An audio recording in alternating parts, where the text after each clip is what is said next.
Hello, my name is Nick, and welcome to a brief tutorial on the visual effects process. Here, I'll provide a quick generalized summary on the necessary pre-production, production, and post-production processes required to make a cohesive visual effects shot or sequence. We'll be using this shot as an example along the way. Foxy shouldn't be out this early though, why am I hearing his music?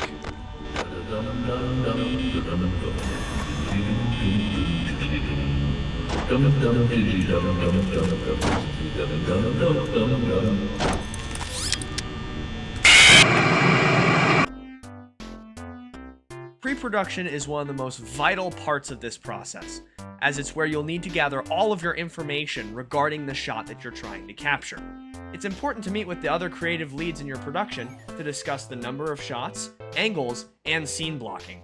This is important because you must ensure that a shot is plausible for your team size and time frame. Let's take a look at our example. Notice how the shot is on sticks. We don't want to go handheld because that would introduce a whole nother aspect to our visual effects process, camera tracking. By removing the need to artificially track the camera into our 3D scene, we allow ourselves more time to focus on the more creative elements of our shot. Also, notice our monodirectional lighting. By filming with a ring light, we are able to have a fixed point of light coming out from one source. This fixed light source is very easy to replicate in our 3D program of choice.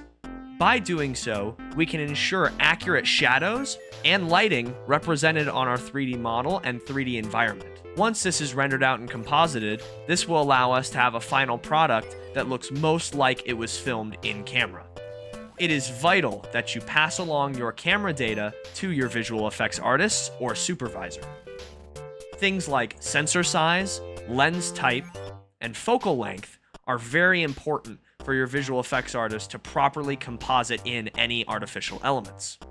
With this data, your artist will be able to most accurately represent what is fake within your very real shot. During production, it is vital that your director have an artist or effects supervisor on set. Their job is to locate and resolve any discrepancies before it's too late. These types of on-set errors can include inaccurately lighting a green screen, inaccurately lighting an environment, and, in some cases, improper retention of talent eye lines. All of these errors can and will in some way make the effects process harder for your artists in post. Let's take another look at our example. In the shot, we can see that I'm going to be in front of our little 3D element here. To prepare for this, I did everything I could to make sure that I was in as high contrast against my background as possible. This is going to make it easier for me to separate myself from the background, sandwiching my asset in between. Finally, as I stated before, I shot the entire sequence on sticks to make it easier for me to manage in post-production. With all these elements in mind, I'm finally prepared to go ahead and start creating my visual effects shot. Lastly, I'll provide a super condensed description of my post-production process in creating the shot. Step 1 was gathering my assets. I acquired mine for free from Gmail99 on DeviantArt. These assets came rigged with animation controls, making my job much easier. Secondly, I recorded my reference video with some temporary framing.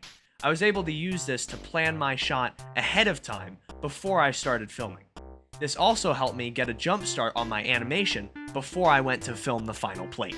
Using my reference video, I'm able to see how a natural bipedal figure would move within the environment that I selected. Step 3 was the animation. This was a long process that took a lot of tweaking to dial in my shot exactly how I imagined it in my head. For the purposes of this video, it's important to note that this process is highly time-consuming, and it's imperative that you and your artist maintain a constant line of communication to make sure that the end product is exactly what you want. Next, I used an array of 3D lights to best replicate the lighting found in my live-action footage. Finally, in my 3D program, I tweak my final render and camera settings to make sure that I get the best 3D render possible for my compositing process. In After Effects, my current compositing software of choice, I'm able to make all the final adjustments to my shot, incorporating it with the live-action plate that I filmed. It's here that I make final changes to lighting and color, as well as dropping my asset into the scene and placing it behind me. Finally, I'm going to add a grain texture and noise gradient to make sure that my 3D rendered asset properly matches the grain of my pre-recorded footage. After a few remaining tweaks, our shot's finished and is ready for its final render. Now that our shot's finished, we can send it off to the editor to be put in the final film. And that's it! The visual effects workflow. Oversimplified, but not by much. I hope this was informative for you guys, both directors, screenwriters, and visual effects artists alike. And I can't wait to see what you guys make next. Bye!